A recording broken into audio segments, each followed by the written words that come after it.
Sekarang dalam pukul 3 lebih ni kita akan tolak ke Genting Highland.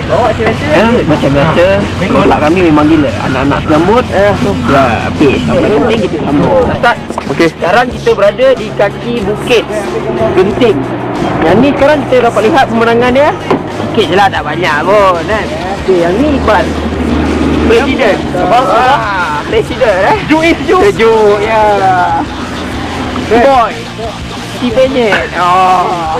Inilah dia Wabel bergaduh. Dia kawan-kawan kami bergaduh. Abang. Kamera kan. Abang. Kita belakang di sini. Puncak. Masalah enjin. Inilah dia. Kita punya cameraman. Cantik. Sekarang masalah enjin kami, temperature naik. Bermakna kepala kami pun temperature naik. Pening. Ni. Mesti.